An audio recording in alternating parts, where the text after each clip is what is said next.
Your team members work for you for just one reason, and that reason is going to surprise you. In this video, I'm going to share with you this one most important reason that every one of your people works for you and how you can make the most of it as a small business owner. My name is Josh Freeberg, and I'm a conscious business coach for self-employed and small business owners. And what that means is I help people who are looking to bring more attention and intention into their leadership of their small business. And I also work as a certified Xchange guide, bringing more wisdom, knowledge, and intelligence to our conscious gatherings. Well, as I mentioned in this video, something that comes up all the time in my coaching client calls is this big idea. And it is this, that your team members work for you for just one reason. Now, when I say this to a small business owner, invariably their first answer is what you expect it is. People work for me for money. That's why they came here. They came here because they want dollars to pay their bills. But that's actually not proven out to be true. In fact, there's an even deeper truth, and it is this.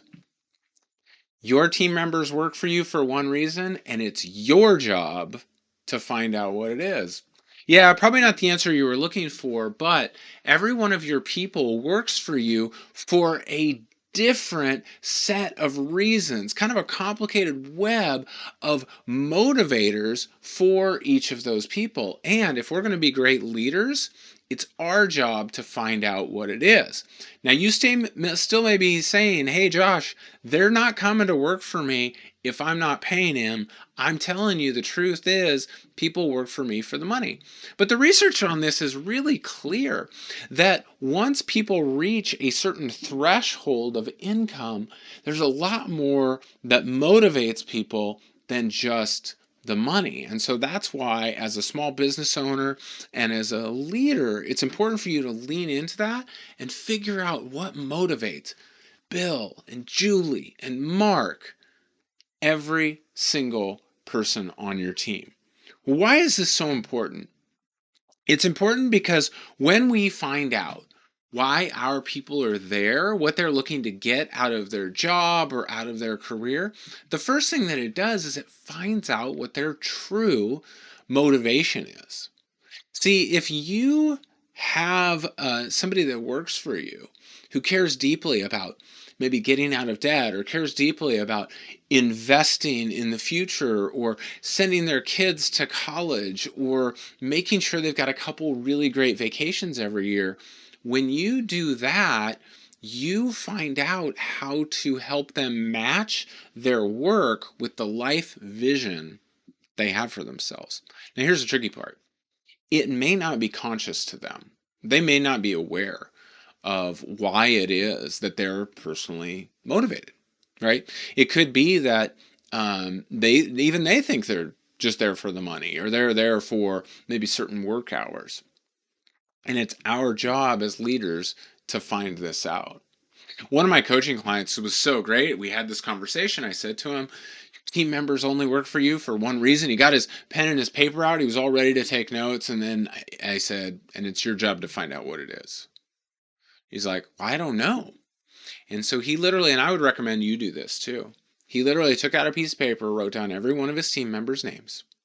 And then he wrote down what he thought their motivation was, what their big why was. And then he went and to each one of them and said, why are you here? What motivates you to work here? What's your number one most important reason for working here? And what he found out shocked him, right? Because he thought, oh, this person certainly works for the money. Like they are a money motivated person. And it turned out it was someone who was motivated to give their kids the life that they'd never had. He went to another person who he thought, well, they just needed a job. They need something to do, need something to fill the time. And it turned out that what was so important to them actually was the schedule of the work, that they loved the work and it gave them a lot of sense of value, but they also wanted to make sure they were home by a certain consistent time every day. right? Another person that he thought was actually really like ambitious in their career and getting a lot of credit and notoriety was very upfront that no, I'm really just here and highly money motivated. So it could be that you have one or two of those on your team, but when you find out, not only are you better able to help motivate them, but you're able to help bring their motivation to the top level of their consciousness so that they can align their activities with the goals that are most important to them. The other reason that it's really important is because this actually demonstrates that we care about the whole person. And this is really important to people. People want to know that the person they've entrusted their life and livelihood to is someone who actually cares about them as a human being, who's looking out for their best interests and wants what they want in life. The other reason it's important for you to figure out what motivates them is it helps you find ways for career growth and development for this person. I was just on a call with one of my coaching clients earlier today, and one of the people on his team who has been so valuable and really helped him grow his practice in the last few years. Well, she's always had a dream to run a daycare and has actually been going through the process. And it doesn't align with what he's doing. And so he could have very easily just said, well, good luck. Bye. But instead was like, wow, that's so great that you want to do that. I'd love to help you find a way to do that. And here's a way that I can make that transition really easy for you. He was able to help her advance in her career within his work, within his business, until such time as it became necessary for her to move to her dream and what she wanted to accomplish. Well, I want to take this idea even further. It's not just your job to find out what their one most important reason for working for you, because again, every one of your team members works for you for one reason, but it's also your job to create an environment. That's right. You want to create an environment where they can achieve that vision that they have for their life, right? That your job is to make sure if there's someone who says, hey, I want to be home every day at 5 o'clock and I want to be really present for my family, that's super important to me. Well, then our job as leaders and business owners is to create an environment where they have fulfillment in their work, where their work is energizing to them so that when they get home, they're not completely blown out and are actually able to be present for their family. Or if they have an income goal. By the way, if you hired somebody who's paid at one rate and they want to make a whole lot more, that's amazing. That's not an example of somebody who's entitled or somebody who thinks they don't have to work for it, or who's gotten too big for their britches. And by the way, I've heard all of that kind of talk. No, that's demonstrating somebody who has ambition. When we come and somebody is making $20 an hour and they come to you and say, "Hey, I want to be making 30," you don't say no. You say, "Great. And here's how we can get you to $30. It's probably going to take some development. It's probably going to take some growth. It's probably going to take some investment on your side as a team member so that you can earn that $30 an hour." All right, we have somebody who the going rate in their market for a certain role is like $50 an hour, and they've got somebody in there who wants to make 62. You know what we did? We said, "Great. You can get to 62. Here's how." Right? This is a great thing to create an environment where people can really grow and where they can achieve their goals.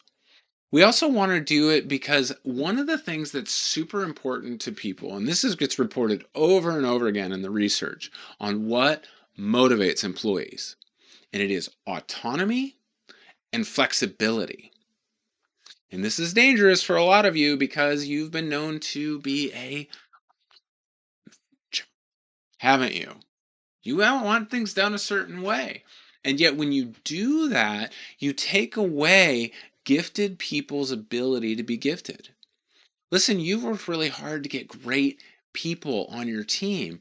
And by the way, you're investing a lot of money there. Why don't you find ways to empower them? Move away from command and control leadership and into empowering and invitational leadership. This allows people to express autonomy, an internal locus of control, and have flexibility with how they get their work done. You may find they do a better job than you could have done or even instructed them to do. And we find this over and over again. When you have collaborative and connective work environments, people are more productive, they get more done, and they do it in better and creative ways that helps your business grow. So let's create an environment where autonomy and flexibility are rewarded. Additionally, when you create a great environment, what you're doing is you're giving people an incredible gift, which is clear goals and clear actions to take to achieve those goals. They know what it takes to win in your organization, and they know how to get there. I was just on a great coaching call with one of my clients earlier today, a different client than we were talking about.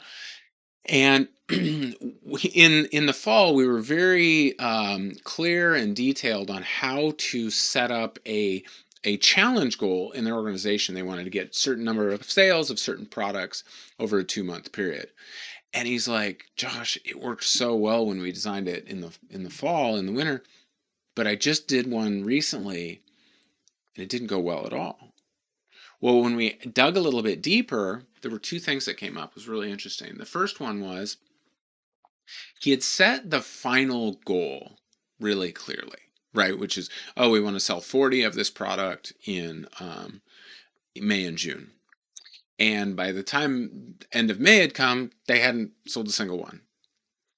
So he had a clear goal, get 40 by the end of June, but he hadn't set up the actions for them to get there. Now, at this point, I always recommend the book 4 Disciplines of Execution by Sean Covey and some others, where we talk about not the end goal, right? Not the lagging measure, but what are the lead measures? In this case, it was how many appointments do you set and how many practice sales conversations were they having? They hadn't done any. Well, that means they have a goal, but they don't know how to get there. This is like walking into our office and telling people, hey, I just need you to high jump to the moon right now. No, there's a process. It takes some work to get there. And so creating an environment helps people not only have clear goals, but the actions to achieve those goals. And the other thing that a great environment does is it creates a great culture. A work environment that people want to come to, where not only their boss cares about them, but that they care about each other, that they care about the customers and clients they serve, that it's a joy to be there. Listen, I think this is bigger than just giving people a job. Like, this is super important. When you make the choice to hire people, you are asking people for the best minutes of their day, right there, when they are most energetic, most energized, most present. We're asking people for the best years of their life, right? Who are we hiring, right? We're hiring people who are in those employable years of their life. That is when they are most talented, most engaged, most intelligent, like most capable. We are asking for those minutes, those hours, those years from people. It is a duty to provide a great environment that people want to work in. I think it is criminal to ask people to give you the best minutes and hours and days and years of their life and then put them into miserable working conditions. And if you're doing it, like, I'll say it to your face, like, you need to knock it off. You should provide an incredible, wonderful place to work. And then, yeah, sure, if you own a coal mine, there's a limitation on how well you can do that, but you better have the safest, cleanest, best coal mine that anybody's ever worked in if you want to work with me, right? Like, this is an obligation that we have to provide people great places to work. And if you're going to take on the privilege and the reward of business ownership, you better be willing to take on the responsibility of providing great work environments for folks. Well, let's keep going. Hey, I want to finish this with one more big idea, which is your team members work for you for one reason, and it's your job to help them get it. It's your job to help them get it. Now, You might think, no, my job is to protect the health of the company. My job is to serve the customers. Yeah. And you do that best when you help your employees get what they want out of life, when you help them get it. It means that you help them connect their daily tasks to their big why. They want to get out of debt? Great. When you do this, when you show up and finish the TPS report, this is how the TPS report is connected to the profitability of the company, which is connected to how you're compensated, which means you can use that money to get out of debt. You want to be on a couple of great vacations every year. It's super important to you. Those dates are super important to you. Awesome. When you manage the schedule this way inside of our dental practice, guess what? That means we have higher productivity, we produce more dentistry each day, we make higher revenues, higher profit. That allows us to close the office for 5 weeks a year, and everybody gets paid during that time because you're running the schedule really well, and you get to go on those 2 great vacations that you have planned for your family. Right? Connect their daily tasks to their big why. This helps people do the job and shows them why doing the work works to get them to their goal. Also, it when we help them get it makes a difference in their lives and the lives they touch. So many of the business owners that I work with, they got into this because they want to make a difference in the world. Now, the obvious place they make a difference in the world is with their customers, right? Whether I'm working with the real estate agent, whether I'm working with the dentist, whether I'm working, with the trucking company, the home inspector, or the roofing company. I work with lots of different businesses, and every one of them, their customers are super important to them. When they turn that same care toward their employees, it's an amazing thing that happens because they get to see the difference it makes in their lives and the lives that are touched by that, right? Not just that person, but their family, their community that they're involved in, their neighborhood is all better because as a leader, we've taken a great interest in helping our team members achieve their goals. And then here's the last reason. Listen, this is totally selfish on your part. It's fine. It's fine. Your employees are your most valuable asset. They represent you. They actually accomplish the vision you have for your company, right? They're the ones doing the work to make your vision possible. You're working hard too, don't get me wrong, but this is the best asset you have. It's better than your brand, it's better than your service, it's better than your product. It is your people. This is always really clear when we're coaching the dentists that we work with, because their biggest expense in their practice every time, biggest expense is employee compensation. Every time. Every time. Well, you can have a good employee, or you can have a great employee, or you can have an exceptional employee, or you can have a world-class employee. And the difference is in how much you invest in them. The difference is in how great you help that person become. And so when we invest in our most valuable asset, right, we get a greater return on it. And so what we can do is we can help our people become really great. But this is also great for our people. Because don't people feel better when they're getting better at their job? In fact, career growth is another one of the most important motivators for employees, for team members. But here's the other thing, and I'm hearing about this all the time in my coaching practice right now, is people grousing about turnover. Oh my gosh, it's like a revolving door in my, insurance agency. Well, that's not a commentary on the workforce. That's a commentary on our leadership, right? I talk to employers who are saying, I can't find good people. And yet, when I talk to some of my coaching clients, they say, I have a waiting list of people who are ready to quit their job and come work for me as soon as I have an opening. Right? Not only do they not have to go throw out a bunch of Indeed ads and do a bunch of interviews, they literally have a drawer full of vetted people who have given resumes, who have done interviews, who've done working interviews, and are simply waiting for a seat to open up. right? In fact, one of our clients had to uh, build out new practice and um, bring on another practitioner so that they could employ more of the people that are on their waiting list, right? It's just a brilliant um, change of thinking. When we think about investing really well in people and we create an environment that attracts incredible talent, oh boy, this is just amazing what we can do. Your people work for you for just one reason. It's your job to find out what that reason is, create an environment, and to help them achieve their vision for their life. Hey, if you'd like more of these field notes on self employment and business ownership, take a second to subscribe and get more of our videos. Check them out. And I'd love to hear from you.